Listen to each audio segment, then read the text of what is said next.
Se na sua igreja o pastor precisa resolver tudo, ou todo mundo se envolve em todos os ministérios, é sinal que você precisa de um organograma para organizar a sua igreja.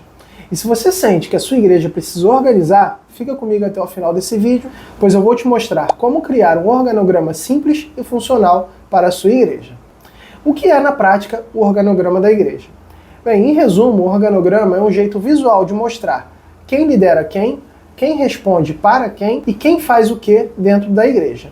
E o organograma não é sobre status, é sobre a responsabilidade e fluxo de decisão. Por que o organograma é importante para uma igreja? Quando uma igreja cresce, crescem três coisas junto: a demanda de trabalho, os conflitos entre as pessoas e ministérios e as decisões importantes. E sem uma estrutura bem definida, os voluntários da sua igreja vão resolver os problemas que surgirem da maneira que eles acharem melhor, e o que nem sempre é bom. Por isso, um organograma bem feito faz 4 ganhos diretos. Melhora a coordenação entre os ministérios, reduz o ruído na comunicação, aumenta a eficiência administrativa e mostra onde está faltando o suporte da liderança. Estrutura básica de cargos. Cada igreja tem o seu tipo de governo eclesiástico e isso costuma estar muito bem definido lá no seu estatuto. Então, não existe uma ordem perfeita para todas as igrejas, pois cada ministério tem a sua forma de atuar.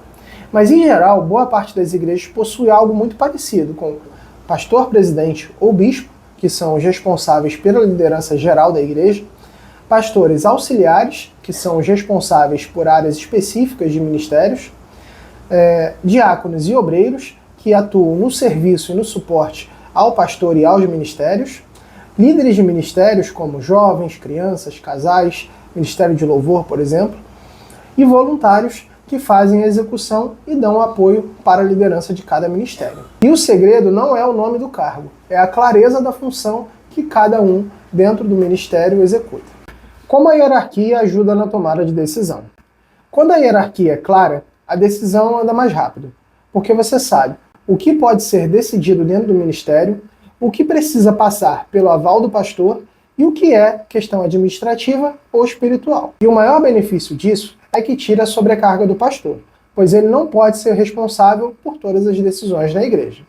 O pastor, ele precisa cuidar da visão e dos líderes da igreja e dar a direção espiritual e não se preocupar com micro detalhes do dia a dia. Tipos de organograma para a igreja.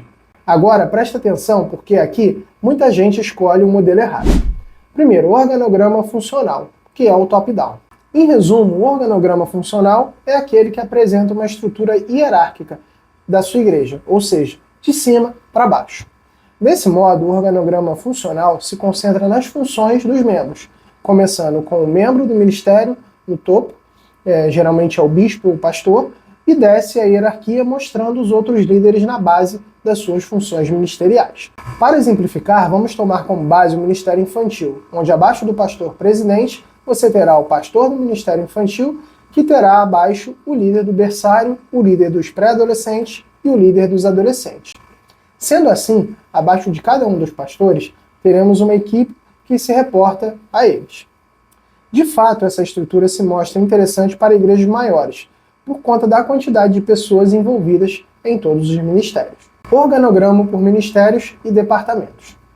Bom, quando a igreja é menor e os ministérios são mais independentes, os líderes de cada ministério se reportam diretamente ao pastor presidente. Assim, a estrutura fica mais enxuta, como podemos ver na imagem. Organograma por regiões ou comunidades. Ideal para denominações com várias filiais. Assim, pastores regionais respondem ao bispo ou ao pastor presidente do ministério como um todo. Com isso, podemos concluir que o organograma tem que combinar com o tamanho e com a realidade da sua igreja.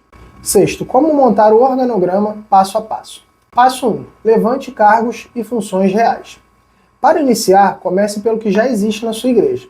Então, liste todas as funções eclesiásticas e funções administrativas. Em seguida, faça uma reunião com a liderança e valide se essa configuração realmente é interessante e funcional. Ponto 2. Defina a hierarquia e o fluxo.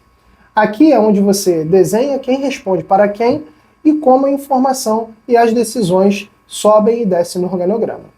E aqui é muito importante que você coloque na linha da liderança pessoas maduras, confiáveis e com capacidade de liderar.